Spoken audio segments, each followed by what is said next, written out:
حضور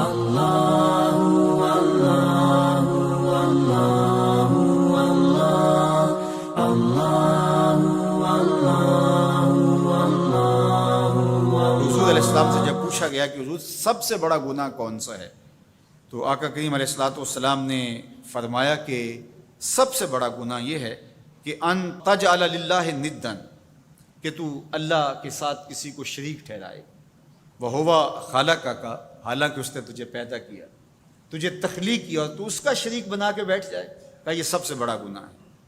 تو راوی نے عرض کی قل تو ثم ایو، حضور پھر اس کے بعد؟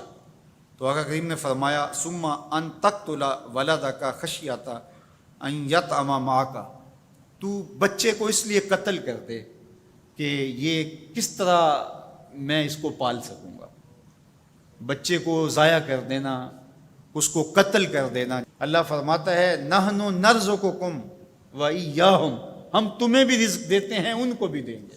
تیسری بات حضور نے فرمایا ان تزانی بحلیلۃ جارک، آپ ہمسائے کی بیوی کے ساتھ بدکاری کریں، تو یہ بڑے گناہوں میں سے۔ ہمسایہ ماں جائے کی طرح ہوتا ہے، اس کی دیوار سانجھی ہوتی ہے، اس کی عزت سانجھی ہوتی ہے، اور اگر کوئی شخص طاق میں رہے اور ہمسایوں کے گھر گھس کے ان کی آبرو ریزی کر دے، تو یہ تین بڑے گناہ جو ہیں ان میں سے ایک بڑا گناہ اللہ کے محبوب علیہ السلام نے ارشاد فرمایا۔ حضرت عبداللہ ابن مسعود رضی اللہ تعالی عنہ سے یہ روایت مروی ہے کہ لا احد اغیر من اللہ عز وجل، اللہ سے زیادہ کوئی غیرت مند نہیں ہے، اللہ سب سے زیادہ غیرت مند ہے، اور اس کی غیرت کا تقاضا یہ ہے وَلِذَالِكَ حَرَّمَ الْفَوَاحِشَ مَا ظَهَرَ مِنْهَا وَمَا بَطَنَ، کہ اس نے بے حیائی کو چاہے وہ پوشیدہ طور پہ کی جائے یا اعلانیہ طور پہ کی جائے، اس کو پسند نہیں کیا، اور اس سے اس نے منع کر دیا، اور لوگوں کو روک دیا، حرام قرار دے دیا،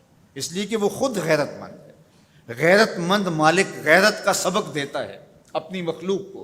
اللہ تعالیٰ قرآن مجید میں ارشاد فرمایا وَلَا تَقْرَبُوا الْفَوَاحِشَ مَا ظَهَرَ مِنْهَا وَمَا بَطَنَ، فحش کام کے قریب نہ جانا، وہ اعلانیہ طور پہ کرو یا وہ مخفی طور پہ کرو۔ تو مفسرین نے لکھا کہ جو بدکاری ہے وہ مخفی فحش ہے، اور شراب نوشی یہ اعلانیہ فحش ہے۔ شراب نوش جو ہے وہ چھپ نہیں سکتا، بدکار بعض اوقات ایک مدت کے لیے چھپ جاتا ہے، لیکن یہ بات ذہن میں رکھیے کہ جو بدکار ہے وہ دنیا کے اوپر رسوا ضرور ہوتا ہے، اس کے چہرے کا نور چھین لیا جاتا ہے، اور اس کے اوپر مصیبتیں مسلط کر دی جاتی ہیں، اور اللہ کے قہر و غضب کا شکار ہوتا ہے، اس کی دعائیں قبول نہیں ہوتی، نیک لوگوں کی دعاؤں سے اس کا حصہ نکال لیا جاتا ہے، لیکن بہرحال ایک مدت کے لیے چھپ جاتا ہے۔ لیکن شرابی اپنے جرم کو نہیں چھپا پاتا، تو کہا کہ جو مخفی جرم ہے وہ بدکاری ہے، اور جو ارشاد فرمایا قرآن نے کہ جو ظاہر جرم ہے اس سے مراد جو ہے وہ الخمر ہے، شراب ہے، اور ہر نشہ دینے والی چیز سے حرام کی حرمت آئی۔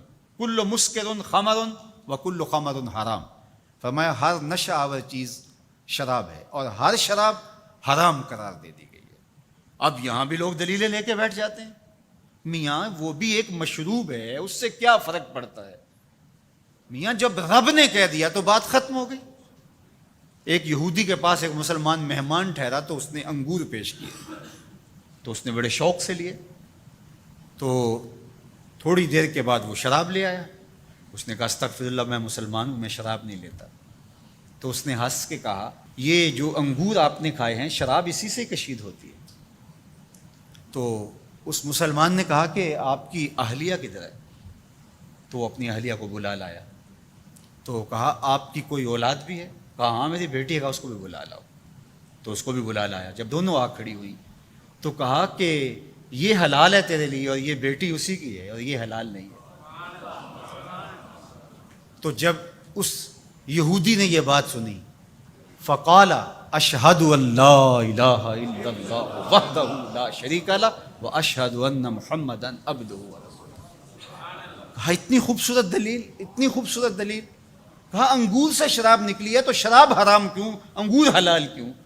تو کہا مجھے یہ بتاؤ کہ تمہاری بیوی تمہارے لیے حلال ہے، تمہاری بیٹی تمہارے لیے حرام کیوں؟ کہا بات سمجھ میں آ گئی۔ تو میرے رب نے، بعض کا تو اس کی حکمتیں ہمارے علم میں نہیں ہوتی، اور حکمت نہ جاننے کی وجہ سے ہم کہتے ہیں کہ یار یہ بات سمجھ میں نہیں آتی. یہی تو ہمیں بتایا گیا کہ جو سمجھ میں آئے اس کو بھی ماننا ہے، جو نہیں سمجھ میں آئے اس کو بھی ماننا ہے. ہم جنت کو مانتے ہیں نا، دیکھا ہے، یار رب کو مانتے ہیں، دیکھا ہے، وہ سمجھ میں آتا ہے، تو دل میں تو آتا ہے، سمجھ میں نہیں آتا. میں جان گیا بس تیری پہچان گئی.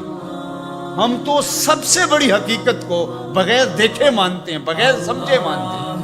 ادراک فہم کی حدود سے بھرا ہے، عقل و خرد کے دائروں سے بھرا ہے، لیکن اس حقیقت کو ہم مانتے ہیں تو اس کے کہے ہوئے کو کیوں نہیں مانیں گے؟